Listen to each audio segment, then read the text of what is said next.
Tucked away in the southwestern corner of the South Island lies a 1.2 million hectare time capsule of a beautiful prehistoric New Zealand. Luckily, keen adventurers can explore Fiordland's unique landscape through one of the many walking tracks that weave through this glacially carved land. One of New Zealand's great walks, and arguably its most famous, will take you deep into the most stunning granite valleys in the world. The Milford Track.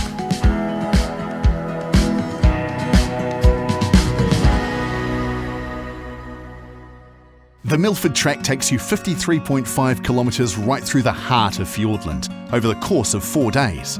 The track itself is well developed due to its Great Walk status. However, day 3 of your walk can be quite challenging as it involves a long, steep climb up and over Mckinnon Pass. This brings you into an alpine environment, so there's a few things you need to know to stay safe on your journey.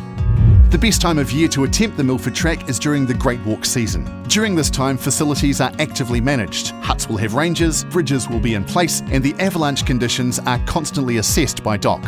It's not recommended to walk the Milford Track outside of this period, as all of these facilities are greatly reduced. Bridges are removed, and heavy snow makes it a very dangerous tramp.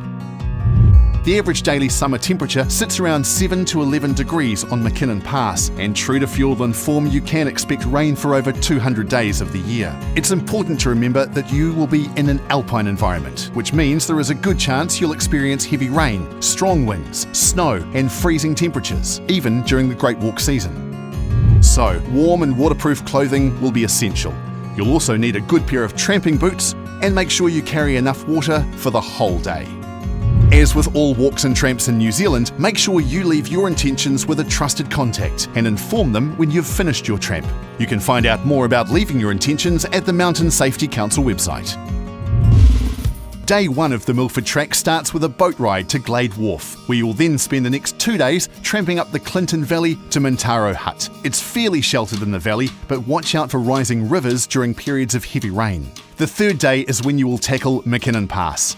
Your day starts from Mintaro Hut with a short walk through the forest before you start to climb. From here, you will slowly zigzag up the side of the mountain. The track can be quite uneven along this section, with a few spots that are prone to rockfall, so pay attention to what's happening above and below you. After a decent 350 metre climb, the bush will give way to an open alpine terrain. The good news is that there will be fewer sandflies up here, but now that there is no shelter from high winds, rain or snow, and these conditions are more common than a fine sunny day. You will continue to zigzag up, but now rocks will take up a good majority of the track. Good balance, walking poles, and basic rock scrambling skills will be needed to prevent lower leg injuries, especially on a wet day when the track becomes quite slippery.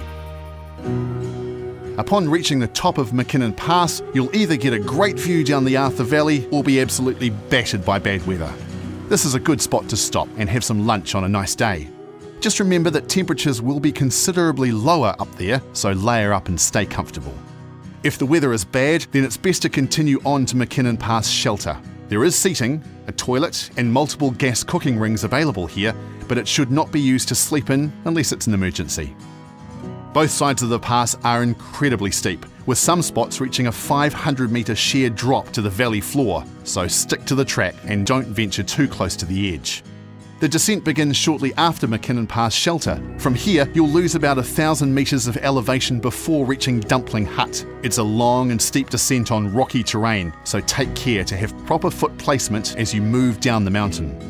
The descent is made up of 3 parts. The first section has you zigzag quickly off the summit. Just be aware that wind can get especially aggressive here. The second section takes you around a cliff band. The track narrows down a lot, with little room for error. So use the handrails if you need help to keep your balance and be ready for any sudden gusts of wind. The third section starts when you enter the bushline. You will be well protected under here, but the track remains quite steep with tree roots and rocks making it uneven. Eventually, you will reach Anderson Cascade Shelter, which is a nice peaceful spot to take a break. You'll find another toilet here, but again there should be no sleeping unless it's an emergency. This whole descent takes you right through a large avalanche path below Jervis Glacier. Avalanche activity is closely monitored by DOC during the Great Walk season. This means they may close off the main track and open up an emergency track to keep you out of harm's way. This emergency track lets you descend directly to Anderson Cascade Shelter, but it is very basic and shouldn't be used if the main track is open. Doc will clearly sign which track you should use during the Great Walk season. You'll finish the day off by continuing the descent through the bush all the way to Dumpling Hut. Put your feet up and have a well-deserved rest, as tomorrow you will follow the Arthur Valley all the way to your final destination, Sandfly Point. The Milford track is one of New Zealand's must-do walks, but you are still entering challenging alpine terrain, so be sure to know what you're committing to.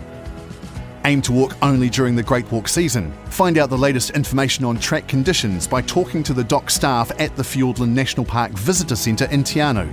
Make sure you check out the official Fiordland National Park weather forecast at metservice.com. Finally, ensure you have adequate fitness for Mckinnon Pass, as this is a demanding climb. Now get out there